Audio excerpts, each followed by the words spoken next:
Hello students, in this video we are going to discuss what should be your CA Inter audit paper strategy for September 25 exams.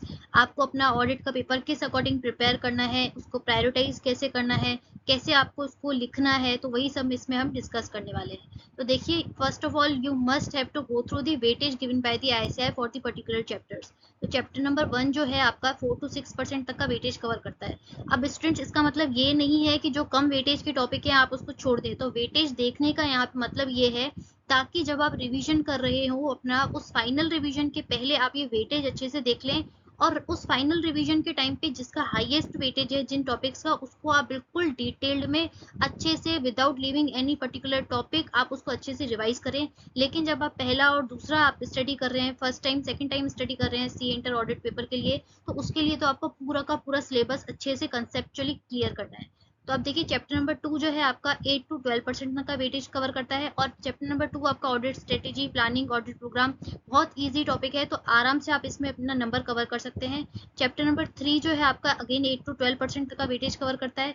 Chapter number 4 और chapter number 6, जिसमें chapter number 4 थोड़ा सा vast है, chapter number 6 बहुत easy है, SA 230 के ऊपर audit documentation, तो उसमें भी आप आराम से अपने नंबर ग्रैब कर सकते हैं, जो कि 12 से 18% तक का वेटेज कवर करते हैं। चैप्टर नंबर 5 है आपका 12 से 20% तक का वेटेज कवर करता है। हाईएस्ट यहाँ पे जो वेटेज है चैप्टर नंबर 5 के लिए है, दो this is the very detailed very vast topic, आप उसमें 12 से 20% तक के वेटेज अगर आप उसको टुकड़ों में अच्छी तरीके से कवर करें तो आराम से 12 से 20% तक का वेटेज कवर हो जाएगा। चैप्टर नंबर 7 जो है आपका आपका 8 to 12% तक का वेटेज कवर करता है। चैप्टर नंबर 8 जो ऑडिट रिपोर्ट है 8 to 12% again. Chapter number 9 plus chapter number 10 12 से आपका 18% तक का वेटेज कवर करते हैं। Chapter number 11 very easy topic, 8 to 10% आराम से आप इसमें ग्रैब कर सकते हैं। तो इस अकॉर्डिंग आपको वेटेज देखना है, ताकि जब आप फाइनल रिवीजन कर रहे हो तो इन हाईएस्ट वेटेज टॉपिक्स वाले को आप पूरे टॉपिक्स उसके कवर कीजिए, उस चैप्टर्स के कोई भी टॉपिक स्किप मत कीजिए, तो उसका ये वेटेज देखने का मतलब है।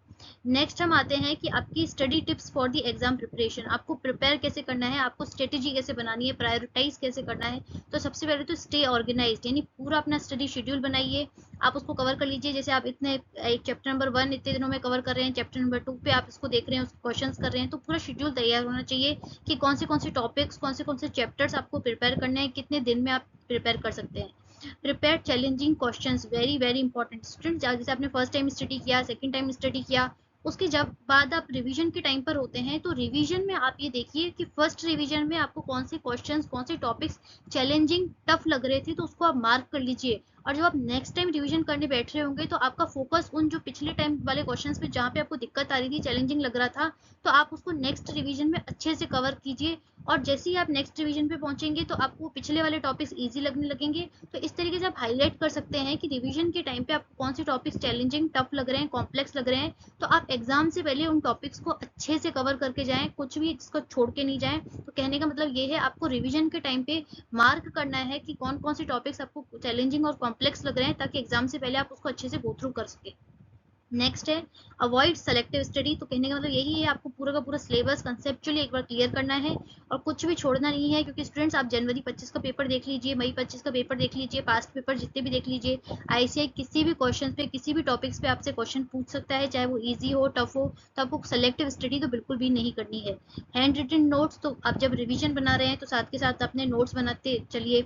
और स्टूडेंट्स, इसके अलावा टेक्निकल टर्म्स, आप जैसे कोई भी टॉपिक पढ़ रहे हैं तो ICAI के स्टडी मटेरियल में जैसे 5 पॉइंट लिखे हुए हैं, तो आपको उस पर्टिकुलर टॉपिक के आंसर के लिए 5 पॉइंट ही लिखने हैं, अपना कोई मन से बना के पॉइंट नहीं लिखना है। उन 5 पॉइंट्स को आप अपनी लैंग्वेज में बना के लिख सकते हैं। लेकिन हैंड रिटन नोट्स बनाने से फायदा ये होगा स्टूडेंट कि जैसे आपने कीवर्ड्स हाईलाइट कर लिए, जो ICAI की स्टडी मटेरियल की टेक्निकल टर्म्स है उसको हाईलाइट करते चलिए, अपने नोट्स बनाते चलिए, क्रिस्प नोट्स, शॉर्ट नोट्स, अपनी नेमोनिक्स टेक्निक्स, मेमोरी टेक्निक्स उसको बनाते चलिए। तो इससे क्या होगा, आपको वो कीवर्ड्स ध्यान में रह जाएंगे, आप उसको रिटेन कर पाएंगे, और एग्जाम के टाइम पे उन टेक्निकल वर्ड्स को लिखने से आपको अच्छा उसका आंसर, आप आंसर राइटिंग में आपको अच्छे मार्क्स उसको मिलेंगे। अपनी लैंग्वेज में आंसर आप लिख सकते हैं, लेकिन अपने मन से पॉइंट बना के नहीं लिख सकते। आपको ये चीज ध्यान रखनी है, लिखने तो आपको ICAI के स्टडी मटेरियल के पॉइंट ही हैं, उसको अपनी लैंग्वेज में आप बना के लिख सकते हैं, लेकिन वो भी ICAI स्टडी मटेरियल की कीवर्ड्स, टेक्निकल टर्म्स के साथ, आपको वो ध्यान रखना है।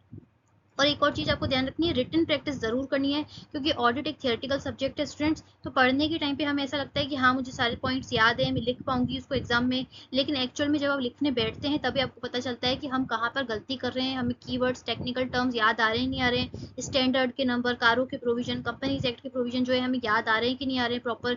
तो वो लिखने के टाइम पर ही आपको पता चलता है। तो जितनी भी पास्ट ईयर्स के ना वो पेपर्स हैं, आरटीपीस हैं, मॉडल टेस्ट पेपर भी आईसीएआई ने रिलीज किए हैं, इसके अलावा मॉक टेस्ट पेपर आप दीजिए।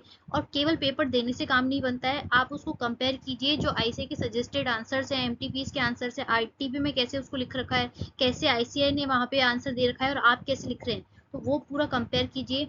और हो सके तो अपनी राइटिंग में आप इंक्लूड कीजिए, कारों के प्रोविजन प्रॉपर्ली क्लियरली लिखिए। स्टैंडर्ड्स ऑन ऑडिटिंग अगर आपको याद है, कारों के प्रोविजन याद है, कंपनीज एक्ट का कोई प्रोविजन है याद है, तो उसको कोट कीजिए अच्छे से। गलत कोट बिल्कुल भी मत कीजिए, अगर आता है तो उसको अच्छे से लिखिए, अंडरलाइन कीजिए। तो इस तरीके से आप अपनी राइटिंग स्किल्स को भी इम्प्रूव कर सकते हैं। कंपेयर ज़रूर कीजिएगा कि आपने जो लिखा है वर्सेस आईसीआई का सजेस्टेड आंसर क्या है, और उसमें अगर आपको कुछ कमी लिखती है तो उसको नेक्स्ट अपने रिवीजन के टाइम पे, राइटिंग प्रैक्टिस के टाइम पे आप उसको इम्प्रूव कीजिए। तो इस हिसाब से आप अपने सितंबर 25 के पेपर के लिए, ऑडिट का पेपर तैयार कर सकते हैं सितंबर 25 के एग्जाम के लिए। तो ये आपकी स्ट्रेटेजी होनी चाहिए, तो इस अकॉर्डिंग आप प्रिपेयर कीजिए। तो आई होप आपका ये वीडियो आपके लिए बेनिफिशियल रहा होगा। For more such content please like and subscribe our channel. और इसके अलावा जो भी आपकी क्वेरी हो, जो भी टॉपिक आपको टफ लग रहा हो, तो हमें वो कमेंट बॉक्स में ज़रूर बताइए। हम उसके ऊपर बिल्कुल ब्रीफ में और अच्छे से कंसेप्चुअली वीडियो बनाएंगे और आपकी हेल्प करेंगे। तो for more such content please like and subscribe our video. Thank you so much.